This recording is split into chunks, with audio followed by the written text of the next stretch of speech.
A Christmas Carol by Charles Dickens. Read by John D Ruddy.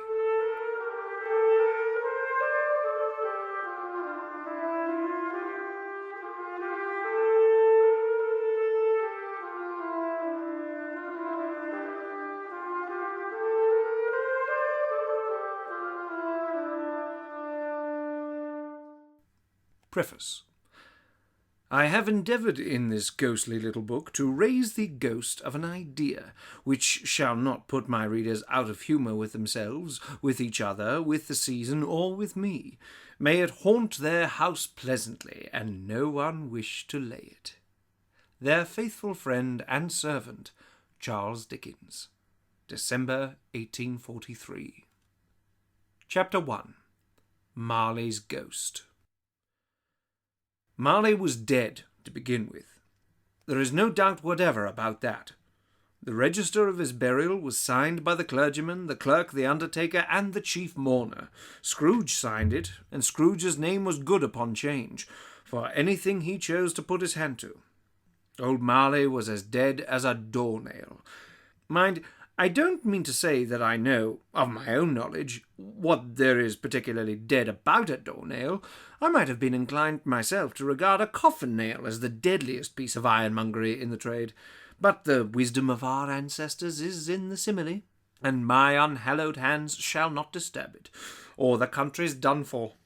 You will therefore permit me to repeat emphatically that Marley was as dead as a doornail. Scrooge knew he was dead? Of course he did. How could it be otherwise? Scrooge and he were partners, for I don't know how many years. Scrooge was his sole executor, his sole administrator, his sole assign, his sole residuary legatee, his sole friend and sole mourner. And even Scrooge was not so dreadfully cut up by the sad event, but that he was an excellent man of business on the very day of the funeral, and solemnized it with an undoubted bargain. The mention of Marley's funeral brings me back to the point I started from. There is no doubt that Marley was dead. This must be distinctly understood, or nothing wonderful can come of the story I am about to relate. If we were not perfectly convinced that Hamlet's father died before the play began, then there would be nothing more remarkable in his taking a stroll at night in an easterly wind upon his own ramparts than there would be in any other middle-aged gentleman rashly turning out after dark in a breezy spot, say St. Paul's churchyard, for instance, literally to astonish his son's weak mind. Scrooge never painted out old Marley's name. There it stood, years afterwards, above the warehouse door, Scrooge and Marley. The firm was known as Scrooge and Marley. Sometimes people new to the business called Scrooge, and sometimes Marley, but he answered to both names. It was all the same to him. Oh, but he was a tight-fisted hand at the grindstone, Scrooge, a squeezing, wrenching, grasping, scraping, clutching, covetous old sinner, hard and sharp as flint, from which no steel had ever struck out generous fire, secret and self-contained, and solitary as an oyster. The cold within him froze his old features, nipped his pointed nose, shrivelled his cheek, stiffened his gait, made his eyes red, his thin lips blue, and spoke out shrewdly in his grating voice. A frosty rime was on his head and on his eyebrows and his wiry chin. He carried his own low temperature always about with him. He iced his office in the dog days, and didn't thaw it 1 degree at Christmas. External heat and cold had little influence on Scrooge. No warmth could warm, nor wintry weather chill him. No wind that blew was bitterer than he. No falling snow was more intent upon its purpose. No pelting rain less open to entreaty. Foul weather didn't know where to have him. The heaviest rain and snow and hail and sleet could boast of the advantage over him in only one respect. They often calmed down handsomely, and Scrooge never did. Nobody ever stopped him in the street to say, with gladsome looks, "My dear Scrooge, how are you? When will you come to see me?" No beggars implored him to bestow a trifle. No children asked him what it was o'clock. No man or woman ever once in all his life inquired the way to such and such a place of Scrooge. Even the blind men's dogs appeared to know him, and when they saw him coming, would tug their owners into doorways and up courts, and then would wag their tail as though they said, "No eye at all is better than an evil eye, dark master." But what did Scrooge care? It was the very thing he liked. To edge his way along the crowded paths of life, warning all human sympathy to keep its distance, was what the knowing ones call nuts to Scrooge. Once upon a time, of all the good days in the year, on Christmas Eve, old Scrooge sat busy in his counting-house. It was cold, bleak, biting weather, foggy withal, and he could hear the people in the court outside go wheezing up and down, beating their hands upon their breasts and stamping their feet upon the pavement stones to warm them. The city clocks had only just gone 3, but it was quite dark already. It had not been light all day, and candles were flaring in the windows of the neighbouring offices like ruddy smears upon the palpable brown air.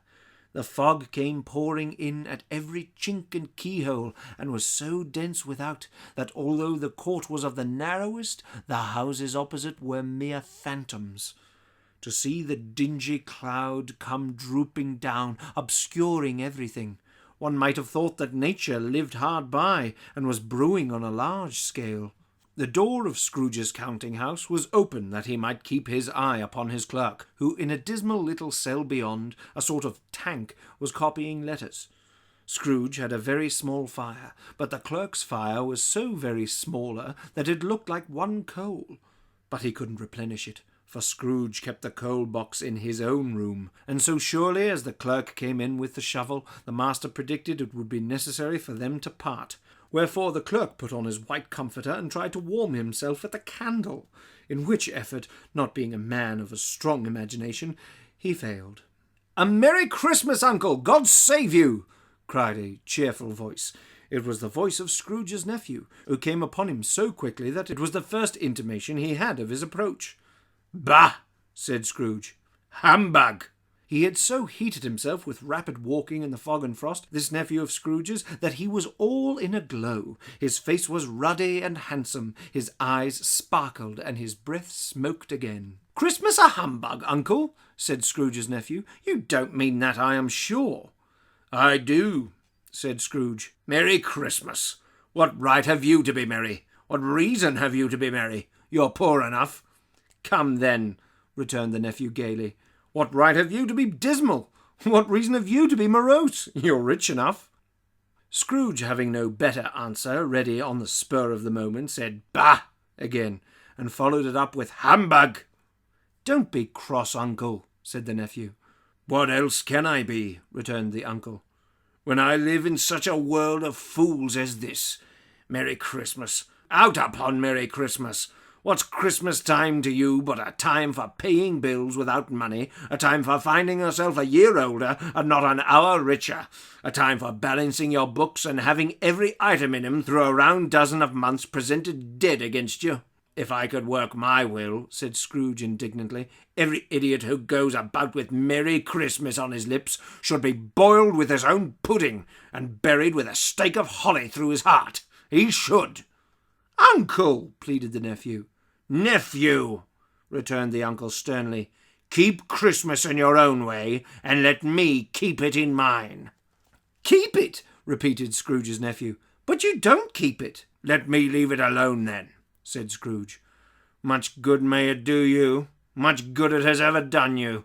"There are many things from which I might have derived good, by which I have not profited, I dare say," returned the nephew. "Christmas among the rest. But I am sure I have always thought of Christmas time, when it has come around, apart from the veneration due to its sacred name and origin, if anything belonging to it can be apart from that, as a good time, a kind, forgiving, charitable, pleasant time, the only time I know of in the long calendar of the year when men and women seem by one consent to open their shut-up hearts freely and to think of people below them as if they really were fellow passengers to the grave and not another race of creatures bound on other journeys.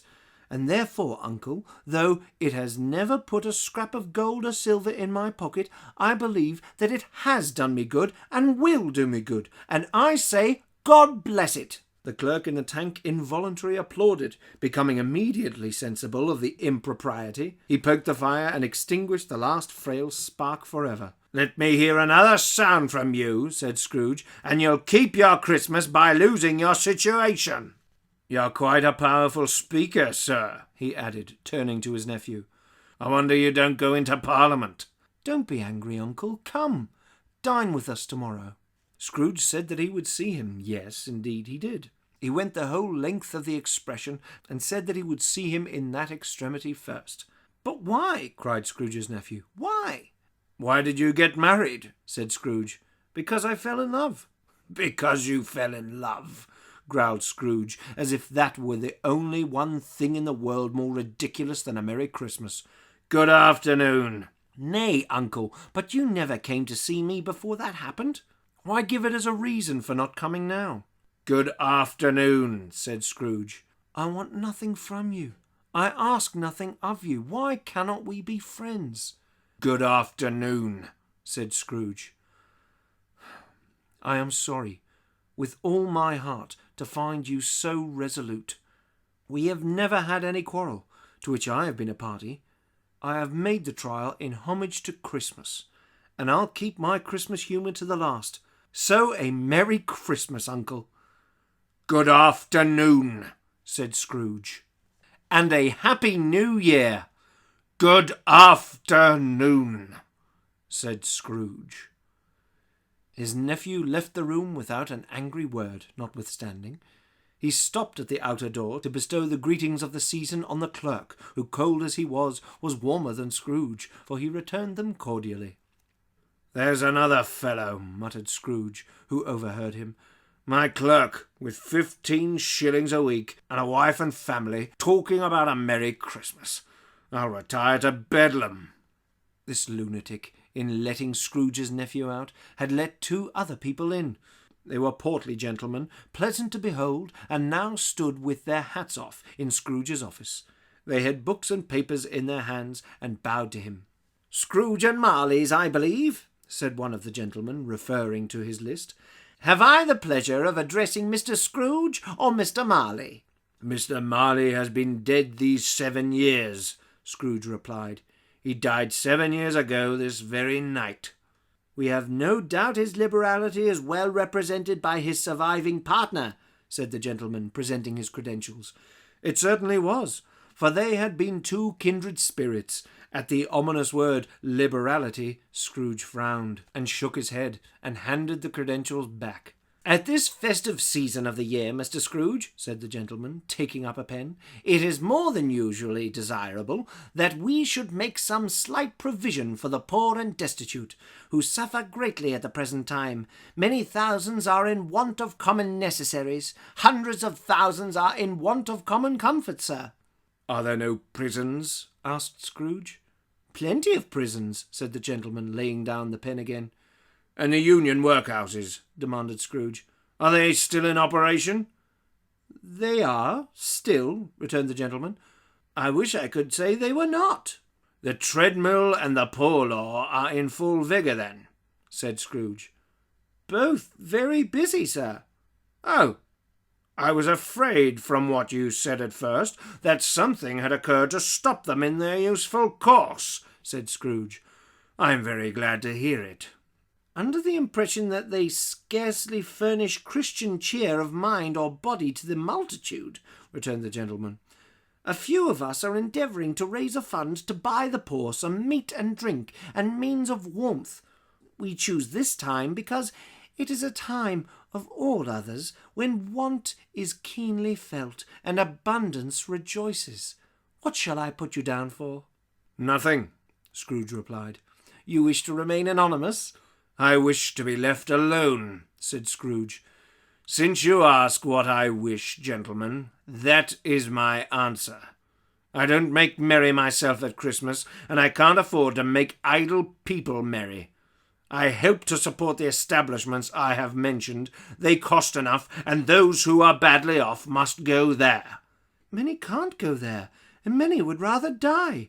"If they would rather die," said Scrooge, "they had better do it, and decrease the surplus population. Besides, excuse me, I don't know that." "But you might know it," observed the gentleman. "It's not my business," Scrooge returned.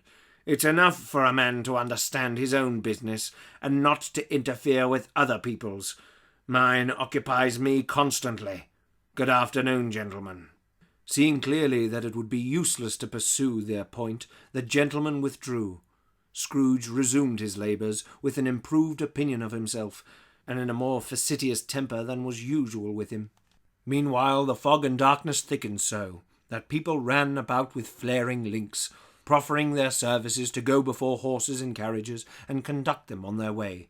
The ancient tower of a church, whose gruff old bell was always peeping slyly down at Scrooge out of a Gothic window in the wall, became invisible, and struck the hours and quarters in the clouds with tremulous vibrations afterwards, as if its teeth were chattering in its frozen head up there.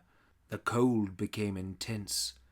In the main street, at the corner of the court, some labourers were repairing the gas pipes, and had lighted a great fire in a brazier, round which a party of ragged men and boys were gathered, warming their hands and winking their eyes before the blaze in rapture. The water-plug being left in solitude, its overflowings sullenly congealed and turned into misanthropic ice, the brightness of the shops, where holly sprigs and berries crackled in the lamp heat of the windows, made pale faces ruddy as they passed. Poulterers' and grocers' trades became a splendid joke, a glorious pageant, with which it was next to impossible to believe that such dull principles as bargain and sale had anything to do. The Lord Mayor, in the stronghold of the mighty mansion house, gave orders to his 50 cooks and butlers to keep Christmas as a Lord Mayor's household should, and even the little tailor, whom he had fined 5 shillings on the previous Monday for being drunk and bloodthirsty in the streets, stirred up tomorrow's pudding in his garret, and his lean wife and the baby sallied out to buy the beef. Foggier yet, and colder. Piercing, searching, biting cold. If the good St. Dunstan had but nipped the evil spirit's nose with a touch of such weather as that, instead of using his familiar weapons, then indeed he would have roared to lusty purpose. The owner of one scant young nose, gnawed and mumbled by the hungry cold as bones are gnawed by dogs, stooped down at Scrooge's keyhole to regale him with a Christmas carol. But at the first sound of "God bless ye, merry gentlemen, may nothing you dismay," Scrooge seized the ruler with such energy of action that the singer fled in terror, leaving the keyhole to the fog and even more congenial frost. At length the hour of shutting up the counting-house arrived. With an ill will, Scrooge dismounted from his stool, and tacitly admitted the fact to the expectant clerk in the tank, who instantly snuffed his candle out and put on his hat. "You'll want all day tomorrow, I suppose," said Scrooge. "If quite convenient, sir." "It's not convenient," said Scrooge, "and it's not fair. If I was to stop 50 for it, you'd think yourself ill-used, I'll be bound." The clerk smiled faintly. "And yet," said Scrooge, "you don't think me ill-used when I pay a day's wages for no work." The clerk observed that it was only once a year. "A poor excuse for picking a man's pocket every 25th of December," said Scrooge, buttoning his great coat to the chin. "But I suppose you must have the whole day. Be here all the earlier next morning." The clerk promised that he would, and Scrooge walked out with a growl. The office was closed in a twinkling, and the clerk, with the long ends of his white comforter dangling below his waist, for he boasted no greatcoat, went down a slide on Cornhill at the end of a lane of boys 20 times, in honour of its being Christmas Eve, and then ran home to Camden Town, as hard as he could pelt, to play at blindman's buff. Scrooge took his melancholy dinner in his usual melancholy tavern, and having read all the newspapers and beguiled the rest of the evening with his banker's book, went home to bed. He lived in chambers which had once belonged to his deceased partner. They were a gloomy suite of houses, in a lowering pile of buildings up a yard, where it had so little business to be that one could scarcely help fancying it must have run there when it was a young house, playing at hide-and-seek with other houses, and having forgotten the way out again. It was old enough now, and dreary enough, for nobody lived in it but Scrooge, the other rooms being all let out as offices. The yard was so dark that even Scrooge, who knew its every stone, was fain to grope with his hands. The fog and frost so hung about the black old gateway of the house that it seemed as if the genius of the weather sat in mournful meditation on the threshold. Now, it is a fun fact that there was nothing at all particular about the knocker on the door, except that it was very large. It is also a fact that Scrooge had seen it night and morning during his whole residence in that place. Also that Scrooge had a little of what is called fancy about him, as any man in the city of London, even including, which is a bold word, the corporation, alderman, and livery. Let it also be borne in mind that Scrooge had not bestowed one thought on Marley since his last mention of his 7 years dead partner that afternoon. And then let any man explain to me, if he can, how it happened that Scrooge, having his key in the lock of the door, saw in the knocker, without its undergoing any intermediate process of change, not a knocker, but Marley's face. Marley's face. It was not in impenetrable shadow, as the other objects in the yard were, but had a dismal light about it, like a bad lobster in a dark cellar. It was not angry or ferocious, but looked at Scrooge as Marley used to look, with ghostly spectacles turned up upon its ghostly forehead. The hair was curiously stirred, as if by breath or hot air, and though the eyes were wide open, they were perfectly motionless. That, and its livid colour, made it horrible, but its horror seemed to be, in spite of the face and beyond its control, rather than a part of its own expression. As Scrooge looked fixedly at this phenomenon, it was a knocker again. To say that he was not startled, or that his blood was not conscious of a terrible sensation to which it had been a stranger from infancy, would be untrue. But he put his hand upon the key he had relinquished, turned it sturdily, walked in, and lighted his candle. He did pause, with a moment's irresolution, before he shut the door, and he did look cautiously behind it first, as if he half expected to be terrified with the sight of Marley's pigtails sticking out into the hall. But there was nothing on the back of the door, except the screws and nuts that held the knocker on, and so he said, "Pooh-pooh," and closed it with a bang. The sound resounded through the house like thunder. Every room above, and every cask in the wine merchant's cellars below, appeared to have a separate peal of echoes of its own. Scrooge was not a man to be frightened by echoes. He fastened the door and walked across the hall and up the stairs, slowly too, trimming his candle as he went. You may talk vaguely about driving a coach and six up a good old flight of stairs, or through a bad young Act of Parliament, but I mean to say you might have got a hearse up that staircase and taken it broadwise, with the splinter bar towards the wall and the door towards the balustrades, and done it easy. There was plenty of width for that, and room to spare, which is perhaps the reason why Scrooge thought he saw a locomotive hearse going on before him in the gloom. Half a dozen gas lamps out on the street wouldn't have lighted the entry too well, so you may suppose that it was pretty dark with Scrooge's dip. Up Scrooge went, not caring a button for that. Darkness is cheap, and Scrooge liked it. But before he shut his heavy door, he walked through his rooms to see that all was right. He had just enough recollection of the face to desire to do that. Sitting room, bedroom, lumber room, all as they should be. Nobody under the table, nobody under the sofa, a small fire in the grate, spoon and basin ready, and the little saucepan of gruel, Scrooge had a cold in his head, upon the hob. Nobody under the bed, nobody in the closet, nobody in his dressing-gown, which was hanging up in a suspicious attitude against the wall. Lumber room as usual, old fire-guard, old shoes, 2 fish baskets, washing stand on 3 legs, and a poker. Quite satisfied, he closed his door and locked himself in. Double-locked himself in, which was not his custom. Thus secured against surprise, he took off his cravat, put on his dressing gown and slippers, and his nightcap, and sat down before the fire to take his gruel. It was a very low fire indeed, nothing on such a bitter night. He was obliged to sit close to it and brood over it before he could extract the least sensation of warmth from such a handful of fuel.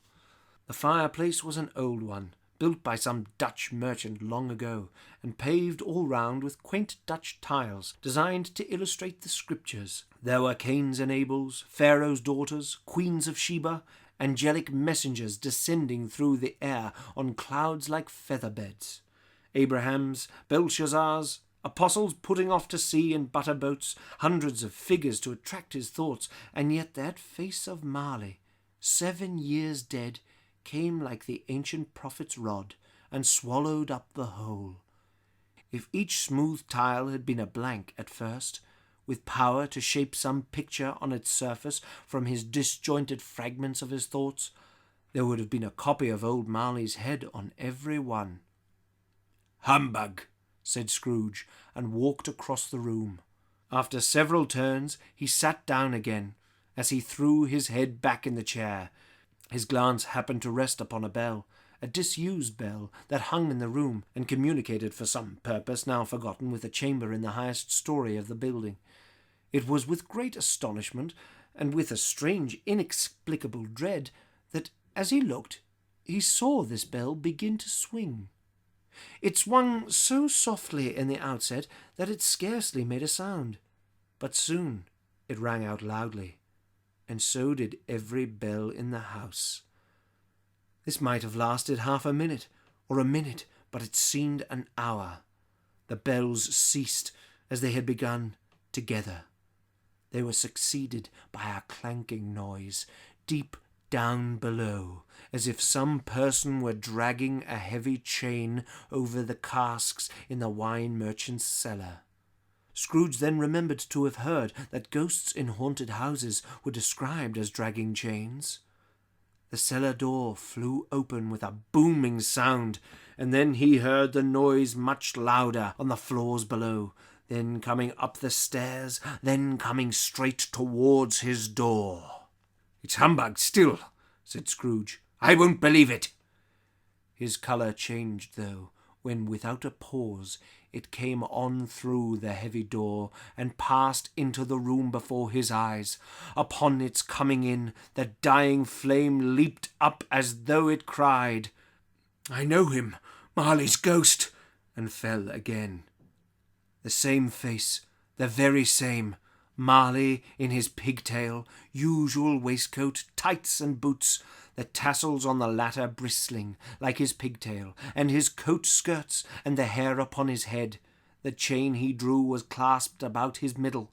It was long and wound about him like a tail, and it was made, for Scrooge observed it closely, of cash-boxes, keys, padlocks, ledgers, deeds, and heavy purses wrought in steel.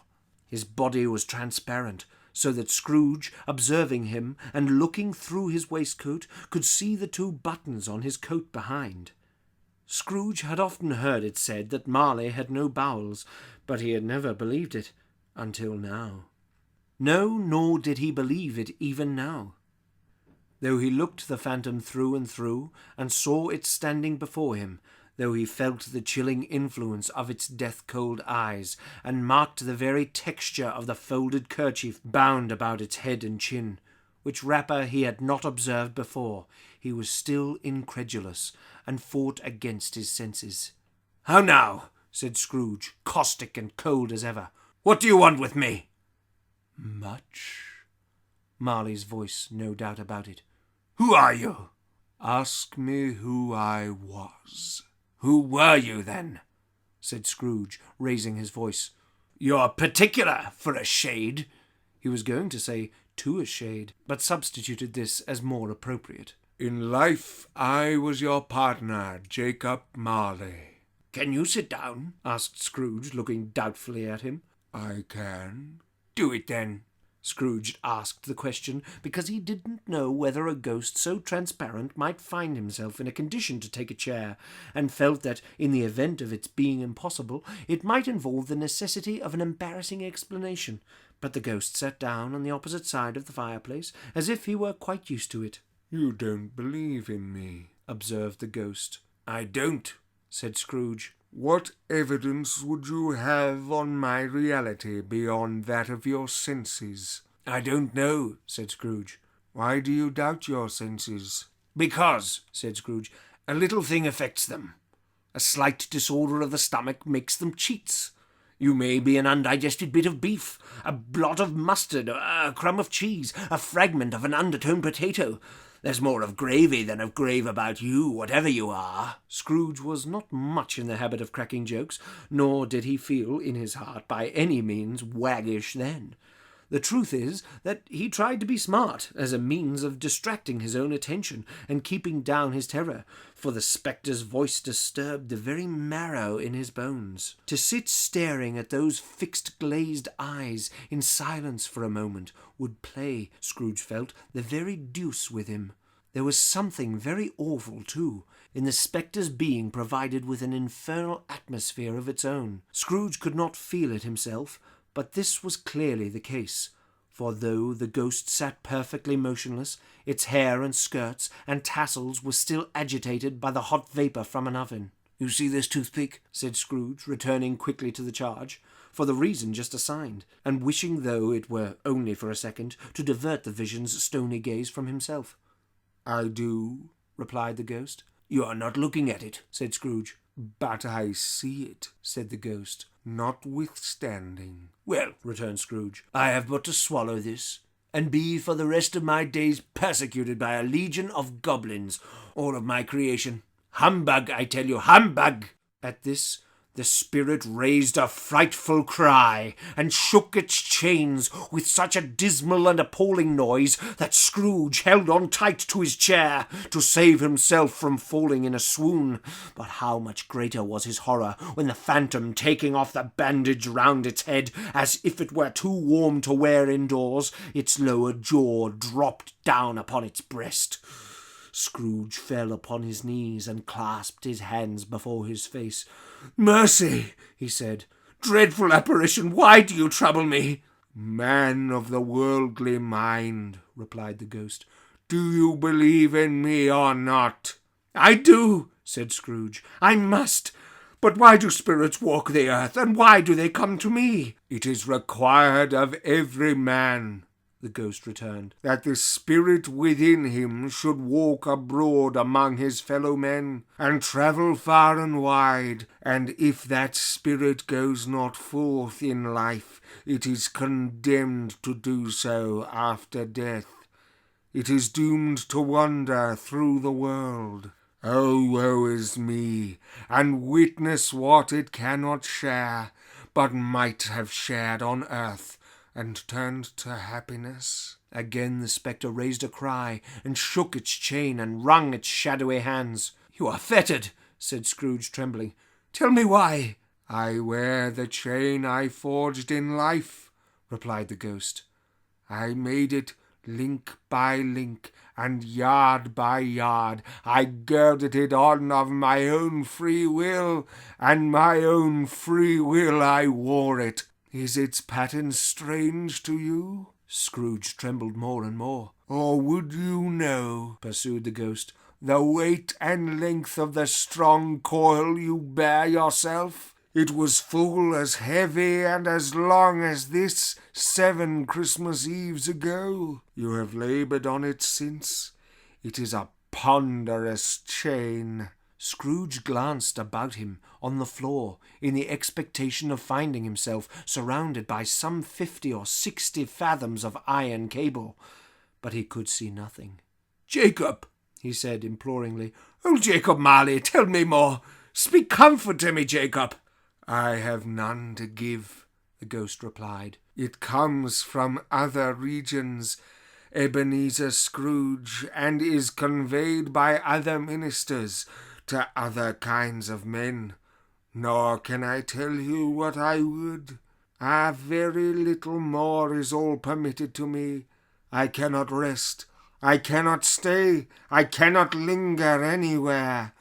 My spirit never walked beyond our counting house. Mark me, in life my spirit never roved beyond the narrow limits of our money-changing hole, and weary journeys lie before me. It was a habit with Scrooge, whenever he became thoughtful, to put his hands in his breeches pockets. Pondering on what the ghost had said, he did so now, but without lifting up his eyes or getting off his knees. "You must have been very slow about it, Jacob," Scrooge observed, in a business-like manner, though with humility and deference. "Slow," the ghost replied. 7 years dead," mused Scrooge. "And travelling all the time?" "The whole time," said the ghost. "No rest, no peace, incessant torture of remorse." "You travel fast," said Scrooge. "On the wings of the wind," replied the ghost. "You might have got over a great quantity of ground in 7 years," said Scrooge. The ghost, on hearing this, set up another cry, and clanked its chain so hideously in the dead silence of the night that the ward would have been justified in indicting it for a nuisance. "O captive bound and double-ironed," cried the phantom, "not to know that ages of incessant labour by immortal creatures for this earth must pass into eternity before the good of which it is susceptible is all developed, not to know that any Christian spirit working kindly in its little sphere, whatever it may be, will find its mortal life too short for its vast means of usefulness, not to know that no space of regret can make amends for one life's opportunity misused. Yet such was I, oh, such was I." "But you were always a good man of business, Jacob," faltered Scrooge, who now began to apply this to himself. "Business!" wringing its hands again. "Mankind was my business. The common welfare was my business. Charity, mercy, forbearance, and benevolence were all my business. The dealings of my trade were but a drop of water in the comprehensive ocean of my business." It held up its chain in arm's length, as if that were the cause of all its unavailing grief, and flung it heavily upon the ground again. "At this time of the rolling year," the spectre said, "I suffer most. Why did I walk through crowds of fellow beings with my eyes turned down, and never raise them, so that blessed star which led the wise men to a poor abode? Were there no poor homes to which its light would have conducted me?" Scrooge was very dismayed to hear the spectre going on at this rate, and began to quake exceedingly. "Hear me," cried the ghost. "My time is nearly gone." "I will," said Scrooge. "But don't be hard upon me. Don't be flowery, Jacob, pray." "How it is that I appear before you in a shape that you can see, I may not tell. I have sat invisible beside you many and many a day." It was not an agreeable idea. Scrooge shivered and wiped the perspiration from his brow. "That is no light part of my penance," pursued the ghost. "I am here tonight to warn you that you have yet a chance and a hope of escaping my fate, a chance and hope of my procuring Ebenezer." "You were always a good friend to me," said Scrooge. "Thank ye." "You will be haunted," resumed the ghost, "by 3 spirits." Scrooge's countenance fell almost as low as the ghost's had done. "Is that the chance and hope you mentioned, Jacob?" he demanded, in a faltering voice. "It is." "I think I'd rather not," said Scrooge. "Without their visits," said the ghost, "you cannot hope to shun the path I tread. Expect the first tomorrow, when the bell tolls 1. "Couldn't I take 'em all at once and have it over, Jacob?" hinted Scrooge. "Expect the second on the next night at the same hour.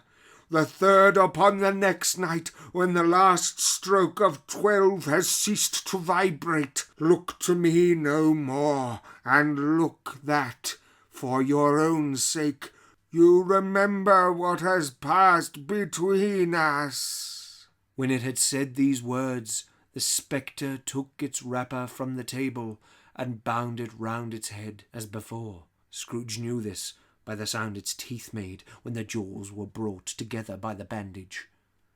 He ventured to raise his eyes again, and found his supernatural visitor confronting him in an erect attitude, with its chain wound over and about its arm. The apparition walked backward from him, and at every step it took, the window raised itself a little, so that when the spectre reached it, it was wide open. It beckoned Scrooge to approach, which he did. When they were within 2 paces of each other, Marley's ghost held up its hand, warning him to come no nearer. Scrooge stopped, not so much in obedience as in surprise and fear, for on the raising of the hand he became sensible of confused noises in the air, incoherent sounds of lamentation and regret, wailings inexpressibly sorrowful and self-accusatory. The spectre, after listening for a moment, joined in the mournful dirge, and floated out upon the bleak, dark night.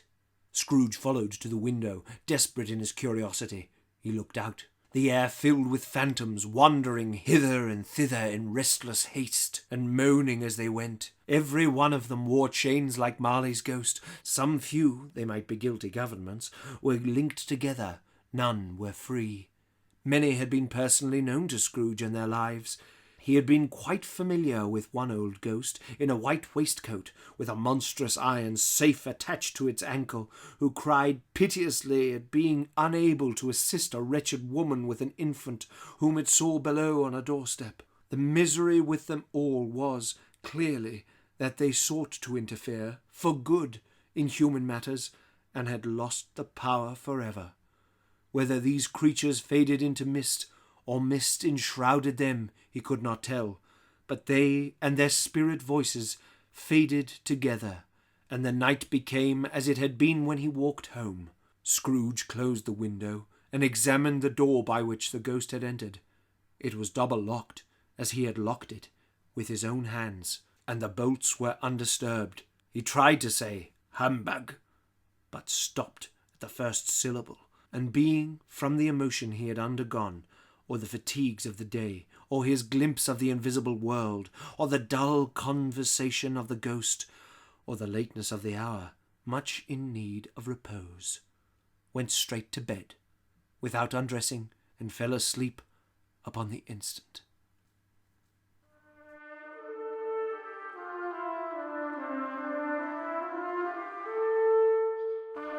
You have been listening to A Christmas Carol by Charles Dickens, Part 1, as read by John D. Ruddy. Don't forget to subscribe for Part 2. You can support the creation of more of these videos by joining us on Patreon. Thanks for listening.